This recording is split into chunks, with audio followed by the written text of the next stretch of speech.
mundo criou uma regra global tentando tributar todo mundo. Mas é óbvio que os Estados Unidos falaram, aqui não, violão, e ficou mais ou menos assim. Olá, sejam todos muito bem-vindos a mais um Fala Duquesa, agora sim, oficialmente em 2026. E se vocês acham que não tem assunto tributário nesse início de ano, lamento, tenho más notícias para vocês, porque tudo acontece no início de ano e a gente já teve uma mudança grande logo na segunda-feira, dia 5 de janeiro, que é para mostrar para o ano quem é que manda. Ah, mas teve mudança tributária que eu não fiquei sabendo? Vou te explicar agora, vou te explicar toda essa fofoca agora, porque começou assim, ó. Coloca esse tweet pra gente dar uma lidinha aqui na tela. Vamos lá! As ordens executivas do primeiro dia de governo do presidente Trump deixaram claro que o acordo proposto pela administração Biden para o famoso Pillar 2 da OCDE não teria força nem efeito para os Estados Unidos. A gente chegou a comentar isso ano passado, hein? Hoje, e aí aqui é o dia 5, o governo cumpriu essa promessa. Em estreita coordenação com o Congresso, o Departamento do Tesouro trabalhou para chegar a um acordo com os mais de 145 países do quadro inclusivo da OCDE, de modo que as empresas com sede nos Estados Unidos permaneçam sujeitas apenas aos impostos mínimos globais dos Estados Unidos, saindo fora do Pillar 2. O que a gente conhece? O que a gente entende por Pillar 2? O que aconteceu? Quem foi que deu um strike no Pillar 2? Calma que agora eu vou te contar tudo isso. Pillar 2 é aquele imposto mínimo de 15% para multinacionais gigantes, acima de 750 milhões de euros. A gente chegou a falar um pouco sobre isso aqui. Essa era a ideia, aquela coisa coordenada do mundo inteiro, na ideia de terminar com aquela coisa de lucro passeando em lugar onde a tributação é menor. Pois é, lá no começo de 2025, Donald Trump simplesmente falou, não quero saber de Pillar 2. Isso não vai funcionar aqui na minha casa porque vocês não mandam. Vocês que estão aí mandando no imposto de cada um dos seus países, vocês que se resolvam. Na minha casa ninguém manda. Enfim, isso aí foi lá no início do ano passado, a gente já pensou, vai dar um strike no Pillar 2, vai sobrar Pillar 2 para todo lado. Pois muito que bem, no comecinho de 2026, Estados Unidos agora conseguiram um acordo internacional, pelo menos foi na base do acordo, para, na prática, proteger as multinacionais americanas das regras mais duras do Pillar 2. Esse Pillar 2, como eu disse para vocês, é um pacote de regra para garantir que grupo multinacional pelo menos pague 15% de imposto de renda efetivo em cada país ali onde eles operam. 750 milhões de euros é o faturamento. Então, estamos mirando em quem? Nas grandes empresas, gigantes multinacionais.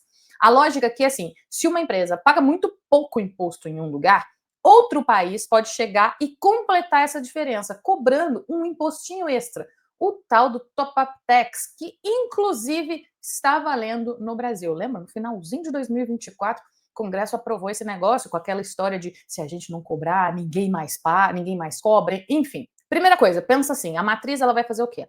Ela vai olhar para a sua subsidiária, que pagou menos imposto ali fora, e fala assim, ok, eu vou incluir isso daqui e vou cobrar a diferença. E você vai ter que pagar na matriz. Imagina a confusão que isso seria.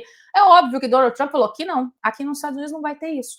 Aí a gente começa com essa virada de roteiro desse tweet que a gente começou lá do Tesouro dos Estados Unidos. O que ele falou? Ó, chegamos a um entendimento com todo mundo da OCDE, essa grande reunião de condomínio do mundo, para que as empresas que tenham sede nos Estados Unidos fiquem sujeitas apenas aos mínimos globais dos próprios Estados Unidos, que são bastante controversos, tá? Mas isso aqui é assunto para uma coluna mais complexa.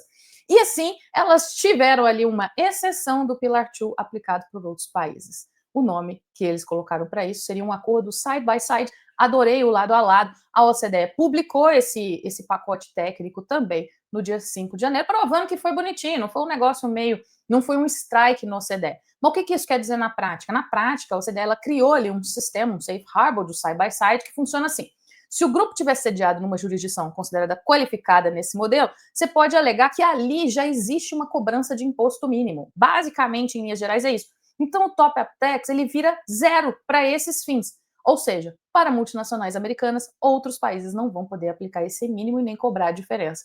Os Estados Unidos, é lógico, venderam isso ali como soberania tributária, proteção de incentivos domésticos, inclusive como o crédito de payday, que inclusive a gente tem um aqui, não é tão parecido, mas enfim, o mundo criou uma regra global tentando tributar todo mundo. Mas é óbvio que os Estados Unidos falaram, aqui não, violão, e ficou mais ou menos assim. Aí a gente agora tem essas regras. Os Estados Unidos tem algumas regras bem particulares ali, né, de tributação mínima, mas é tudo bem esquisito, é tudo bem estranho. Então, no discurso, Estados Unidos, sim, não precisamos do Pillar 2 de fora, já temos um aqui, e é isso que vai acontecer. O que a gente tem agora? Uma situação de será que o Pillar 2 sobrevive a isso? Aqui no Brasil, como é que a gente fica nessa história? Você vai falar, tá, mas eu com isso? Eu vou te explicar.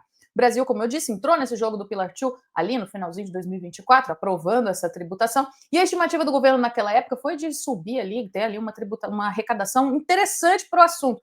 Só que aqui vem um ponto crucial. Com esse side by side da OCDE, é óbvio que o Brasil não vai conseguir tributar empresas americanas. Então, pode ser que fique um pouquinho menor ali o valor que a gente vai conseguir arrecadar disso tudo. Enfim, é óbvio que isso gerou crítica, é óbvio que a gente tem um risco, e aqui é onde eu digo para vocês, grandes entusiastas do imposto de renda sobre grandes fortunas, se a gente não consegue se organizar minimamente para cobrar imposto global de empresa, que empresa não dá para você levantar assim e sair correndo, né?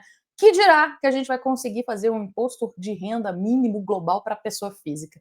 Aqui já é um cheirinho para vocês do porquê eu sempre digo que esse é um assunto que não funciona e nunca vai funcionar. Enfim, para o Brasil o recadinho é bem simples, não adianta ficar assistindo essa aí de arrecadação, porque pode ser que a coisa não saia como a gente tinha planejado. E, enfim, basicamente essa é a fofoca da primeira semana de tributário, porque aqui a gente não fica sem fofoca nenhum dia. E se você quer entender mais confusões tributárias, também desse jeito, uma linguagem que você consegue entender, vai lá no site do Estadão toda segunda-feira, 9h30 da manhã, que eu te explico desse jeito mais alguma fofoca tributária que no final das contas pode impactar a sua vida. E eu espero você lá.